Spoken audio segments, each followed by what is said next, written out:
Well, this week, the House Oversight Committee revealed that they have obtained thousands of financial records related to the Biden family's shady business dealings. We learned more than 20 shell companies were set up during Joe Biden's time as vice president. And at least $10 million was funneled into those companies, all from foreign sources, and then paid out to Biden family members. But let's go back to 2018. To a former federal prosecutor, U.S. attorney, and once upon a time, chief legal counsel for my office when I served as governor of Arkansas. His name is Bud Cummins, and he brought allegations of Biden's corruption, even bribery, to the Justice Department. But he was stonewalled and ignored. Not only that, but Bud Cummins became a target of the same DOJ that should have been investigating Joe Biden. Bud Cummins is with us tonight. Please welcome to the show for the first time, my friend Bud Cummins.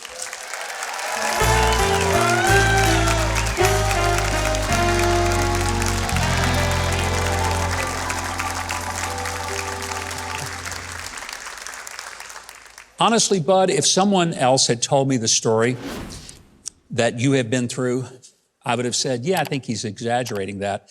But I've known you too long. You and I have worked together in the governor's office, and I've watched you as a U.S. attorney, and I don't believe you're making this stuff up. And you know I have a knack for getting into some really weird situations. Well, that's why you worked for me, because that was about as weird a situation as you could have ever been in.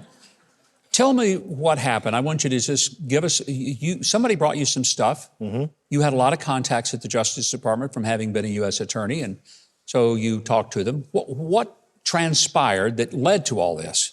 In essence, I was asked to convey a message to the Department of Justice that the Prosecutor General of Ukraine, a man named Litsenko, had a desire to travel to the U.S. and have a private meeting with the Attorney General, if possible, but a high-level law enforcement official, to make a presentation of evidence that was going to supported allegations of corruption at some fairly high levels of the United States government. And this contact were people that you had some dealings with business-wise? Tangentially, it was kind of a client, somebody that one of my clients was associated with. Yeah. And they got steered to me basically as somebody, I had former colleagues that Chief of Staff, the Attorney General, the Deputy Attorney General, and the U.S. Attorney at the Southern District of New York had all been former colleagues when I was at the Department of Justice. So I did have those kind of contacts. Now, that's a pretty big deal. The chief prosecutor in Ukraine wants to come talk to somebody in America because he thinks that there's some serious shenanigans going on involving high-level U.S. officials. So you contact the Department of Justice through the FBI and say, hey, you guys want to meet with this dude? I reached out to the United States Attorney in the Southern District of New York and told him, laid out the basic allegations as I understood them, but I didn't have the evidence. I was being asked to set up a meeting for them to make a presentation of evidence. But they basically fell into two categories. One, that U.S. officials had pressured Ukrainian officials to alter records that became part of the Paul Manafort investigation, to forge his name on a document, remove other names. The other general category was the one that most people have heard a lot about lately, that Hunter Biden was on the board of this company called BRIBERY, which was owned by one of the known corrupt oligarchs in Ukraine, a pro-Russian oligarch. And that's an important part here. This is not a pro-Ukrainian entity. This is a pro-Russian. These are the Russian guys. Pro-Putin guy. Exactly. In Ukraine. But they're really on the side of Russia and Putin. Right. And that he had been taking money to try to influence corruption investigations away from this fellow named Zlovetsky. And in fact, for a time, the corruption investigations of this guy were shut down. They were reinitiated later, and he's now fled the country. So you expect, I would expect this kind of information. It's pretty sizzling, and it involves... It's true. Yeah, but at least somebody ought to check it out. Nothing happened from this. No, I had laid it out for them. They said they'd get back to me, and they never did. Never heard a thing from them? Never have to this day. I followed up several times through email, made several suggestions, well, if you don't want to do it this way, maybe we can look at it this way, and never heard anything in response to the whole exercise until a few months ago. I got a notice from Apple that notified me that in 2019, I went to the Department of Justice in 2018. In 2019, Apple got basically a search warrant from the Department of Justice for my information. So they opened a case on me. Investigated me, but they never investigated the allegations that Hunter Biden was taking money to change. Basically, you're a whistleblower at this point.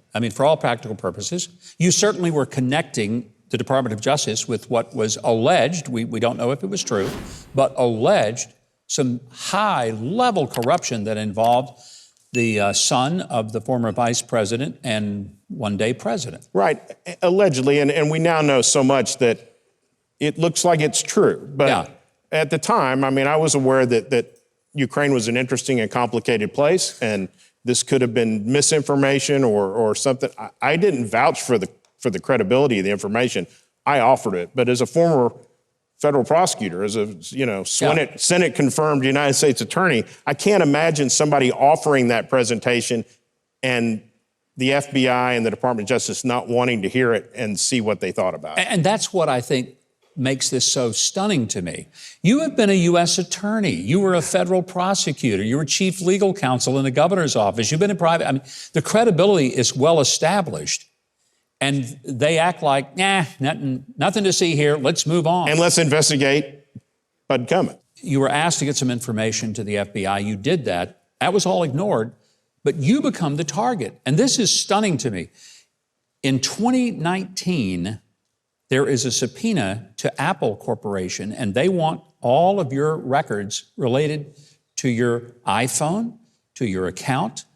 But you don't know that until 3 years later. That's right. And they didn't just do it to me. They did it to Rudy Giuliani. They did it to Victoria, another attorney named Victoria Tensing, and later actually served search warrants on them. But they had already secretly gotten all their stuff. This is concerning for a number of reasons. Number one, there's really no basis to open a criminal investigation on any of us. Yeah.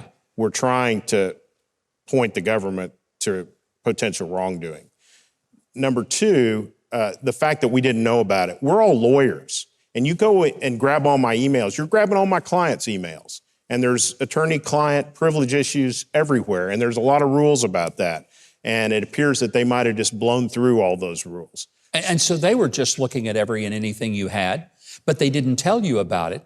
And eventually, after 3 years, why did Apple wait 3 years to let you know? Because the nature of those warrants and subpoenas, the government is empowered in certain situations, but they have to make an allegation that you're about to flee the country, or that you're about to destroy evidence, or I think there's some third one, but none of them applied to me. Yeah. So they went to a judge. They opened a case, a criminal investigation, and went to a judge and made allegations that they had a reason to be investigating me, and they went and got my information. When I was a United States attorney, the Patriot Act was in play, and the government, we wanted to pass the Patriot Act because we needed these tools to fight terrorism. And the Department of Justice asked me in particular to go around and try to persuade people that it was the right thing to do, because we had a Democrat senator that was a potential swing vote in Arkansas. And I told people that they could trust us with these, tools to go do these really invasive searches and what have you. I wouldn't give that speech today, because I was wrong. You can't trust the government with that much authority to look into your stuff. What a frightening situation for us as a country. I want people to stop and understand. Yeah. If you, as a former federal prosecutor, are targeted, not because you have funny money going into your accounts, you just say, look, there may be some information you guys ought to look at. And instead of looking at the information, they make you the target. Right. It's chilling, and we don't want to live in a country where you have to wonder if someone is arrested, if they come and take your brother-in-law away off. Did he commit a crime, or did he maybe just make someone angry, or did he give a political contribution to the wrong person? we have to believe and respect law enforcement. Yeah. And if we lose that respect for law enforcement, if we start being suspicious of the motivation of these people that we've given these massive tools of intrusive tools. The power to take our freedom away. That's what they have. I really think it's an extremely serious problem for our society. How do we fix this? Because, I mean, I honestly think that of all the things that are going on in their culture, and there's a lot of things that disturb me, but the idea that our liberty can be taken by our government because our politics don't match somebody at the Department of Justice or the FBI, that scares the daylights out of me. How do you fix that? Well, we've got a dual system of justice. I don't think anybody can look at the Russian probe and the Mueller investigation and how they've dealt with these Hunter Biden allegations or the Clinton Foundation or the Hillary Clinton email server and say that they're using the same rules of play to pursue these various investigations. It's a culture problem in the DOJ. It's a culture problem in the FBI. There are people that are extremely on the left in law enforcement at the federal level, and you have to win elections, and you have to start reorganizing those agencies. And if we can't do that, we've got some real problems in this country. Didn't used to be that way. I mean, the FBI was always that organization we thought we could trust, and they were going to be on the up and up. And I think you've told me you think the rank and file agents out there are good people, sure, and they're not a part of this, but their leadership is utterly corrupt. Sure, it's the rank and file. The people that sign up to do this work are good people, and they want to do good work. It's the leadership, and it's the culture that's been created in these agencies. And it's not just the Department of Justice. Yeah. We see it at the Department of State. 51 CIA, intelligence professionals sign a political letter. They've weaponized and politicized the government, and it's wrong. You know, I want to just end by reminding people that as important as it is to have lower taxes and all those things that we talk about, quite frankly, none of that matters if the government can basically just take our liberties away from us on any given whim.